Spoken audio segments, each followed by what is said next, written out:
Bonjour, Jean-Yves, je suis membre d'une association qui s'appelle Article 3, qui milite pour le référendum d'initiative citoyenne.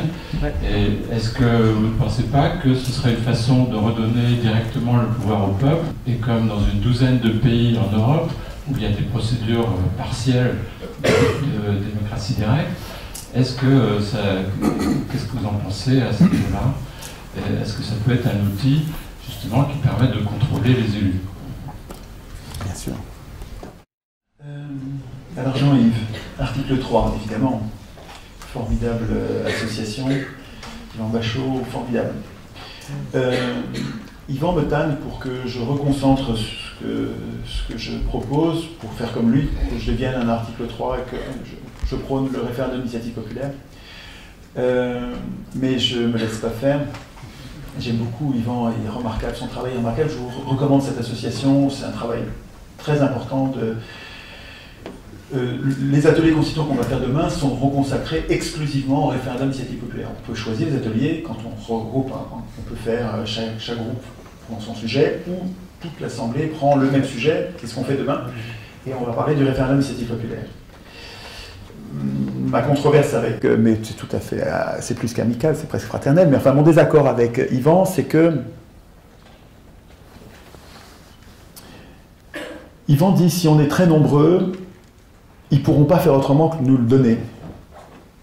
Le référendum d'initiative populaire, c'est la possibilité pour nous de dire, de poser la question et d'y répondre, et ça prend le pas sur toutes les institutions, y compris la Constitution. C'est-à-dire que nous pouvons, à notre... C'est écrit dans le référendum d'initiative populaire, nous écrivons que nous pouvons poser n'importe quelle question au peuple, et le peuple, s'il décide oui ou non, enfin ce qu'il décide, prévaut sur toutes les formes de représentation. C'est-à-dire ce qu'on décide nous-mêmes, c'est la souveraineté.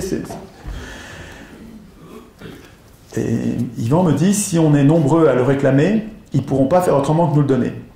Et moi, je prétends qu'ils préféreront mourir. Parce qu'ils savent très bien que s'ils nous le donnent, c'est perdu. Quoi. Parce que c'est absolument une bombe atomique. Hein. Effectivement, si nous avions un référendum d'initiative populaire, on pourrait défaire tout ce qu'ils ont fait et qui nous mettent en pétard. Exemple, en 2010, je ne sais pas si vous vous souvenez du débat sur les retraites, quand nos représentants, c'est-à-dire nos maîtres, ont déglingué les retraites, dégradé les conditions de la retraite. Ils sont partis, ils s'en foutent complètement, ils s'en foutent. Vous descendez dans la rue, ils s'en foutent. L'objectif, c'est de déglinguer les retraites, ils les ont déglinguées. Et comme nous n'avons rien dans la Constitution, nous n'avons rien pu faire. La même année, en Suisse, ils ont tenté une dégradation des conditions de retraite aussi. Et dans les semaines qui ont suivi, par référendum d'initiative populaire, abroger cette loi en disant « vous n'êtes pas bien, vous n'y pensez pas ?» Non. Et la loi a été supprimée. Donc c'est un moyen de passer par-dessus, de se défendre contre nos parlementaires. Et donc je prétends que... Yvan espère pouvoir obtenir quelque chose des élus. Moi, je renonce à obtenir quelque chose des élus. Je pense que la solution ne viendra pas des élus. Sur les sujets essentiels, sur les sujets secondaires, on obtiendra des bricoles, mais sur les sujets essentiels, on n'obtiendra rien, on n'obtiendra que des faux. Demain, dans l'atelier constituant, si vous n'êtes pas là, je vous dis ça en un mot, je vais montrer les exemples de référendums d'initiative populaire soi-disant en France, un soi-disant référendum d'initiative populaire. Quand vous le lisez, on va le lire ensemble, vous allez voir, c'est à l'initiative des parlementaires. C'est incroyable que ça marche, c'est le foutage de gueule absolu. L'initiative n'est pas citoyenne, elle est parlementaire. Alors il ne faut pas appeler ça, mais c'est normal, c'est eux qui l'ont institué, donc ils instituent, il n'y a pas à s'étonner. Jamais les élus ne nous donneront ça, jamais, voilà. Donc c'est ça notre différent. Ceci dit, je défends sa bagarre, c'est remarquable, il a raison. Dans une démocratie directe, ça ne servira à rien.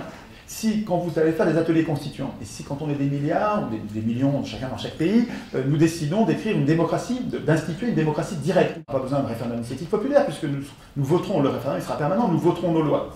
Le référendum d'initiative populaire, il n'est nécessaire, mais indispensable, que dans un régime représentatif, pour garder le contrôle des représentants. Mais dans un régime représentatif, c'est sine qua non, sinon vous êtes dans une tyrannie qui ne dit pas son nom. Ici, c'est une plutocratie, c'est un régime des riches, pour les riches par les riches. Donc article 3, super, mais il faut aller plus loin, il faut écrire nous-mêmes la Constitution. Merci Étienne pour les fleurs envoyées à Article 3 et à moi. J'en ai aussi une brassée pour toi et tes actions depuis 2005, notamment ta volonté de mettre fin à l'impuissance politique des citoyens en obtenant pacifiquement la mise en place d'une constituante tirée au sort sur les listes électorales. Je soutiens à 100% cette proposition qui, avec le RIC en toute matière, est le seul moyen de mettre fin à l'impuissance politique des citoyens, notre objectif commun. Je confirme bien sûr nos relations très amicales. Je viens ici faire 2 mises au point. Je ne te demande pas du tout de te recentrer sur le RIC. Article 3 et le CLIC, Comité de soutien pour l'initiative citoyenne, suffisent pour rassembler les personnes physiques pour les uns et morales pour les autres qui sont prêtes, le moment venu, à manifester pour une seule revendication et pancarte, le référendum d'initiative citoyenne. Je te demande en revanche 2 choses, et depuis des années, mais sans succès. Premièrement, de recentrer tes conférences sur ton idée première, la nécessité d'arracher la mise en place d'une assemblée constituante tirée au sort sur les listes électorales.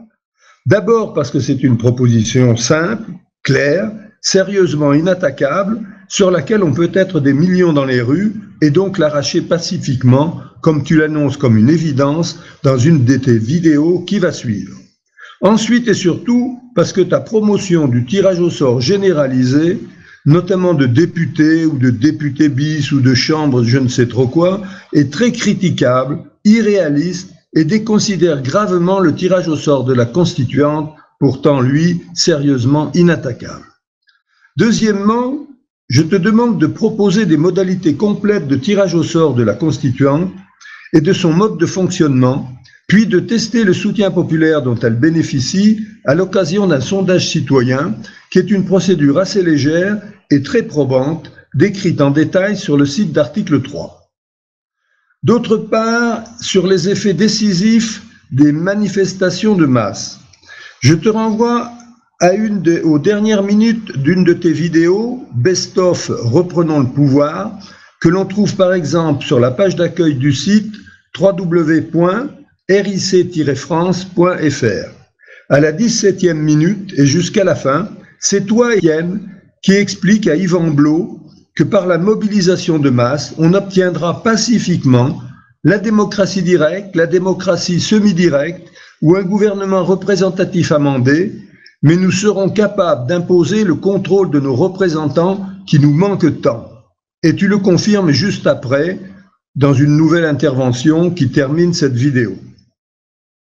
Si l'idée est simple et qu'elle est forte, elle va se répandre. Hein, et une fois qu'on sera des millions, il suffirait que chacun d'entre nous arrive à convaincre une personne par semaine. Si vous faites c'est une progression géométrique, hein, parce que si chacun d'entre nous arrive à pas seulement avoir compris que la cause des causes, c'est la qualité du processus constituant, mais que en plus d'avoir compris, il se met en tête de convaincre 1 ou 2 personnes, si chacun fait ça, il ne faut pas 1 an pour qu'on soit des millions.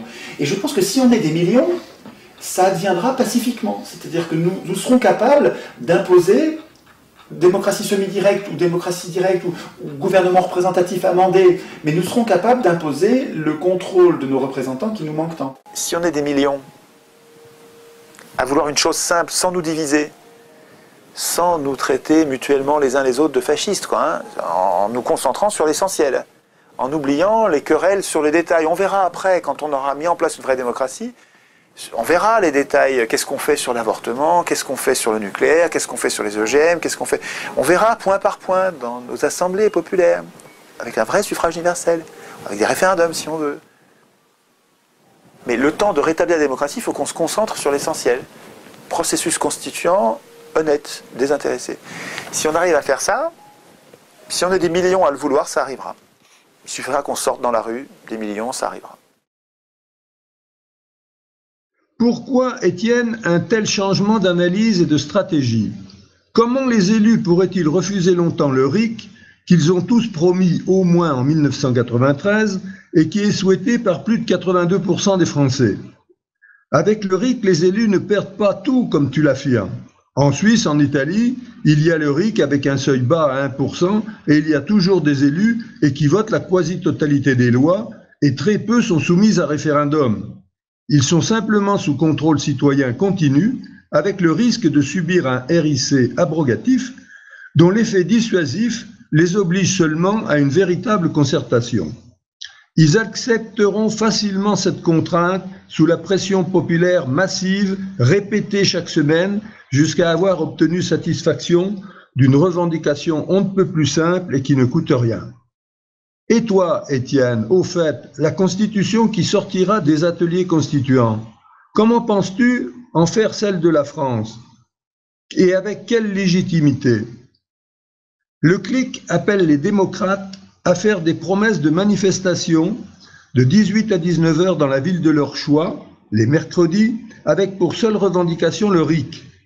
Dès que le nombre de promesses enregistrées dans les grandes villes garantira la pérennité de l'opération, elle sera lancée.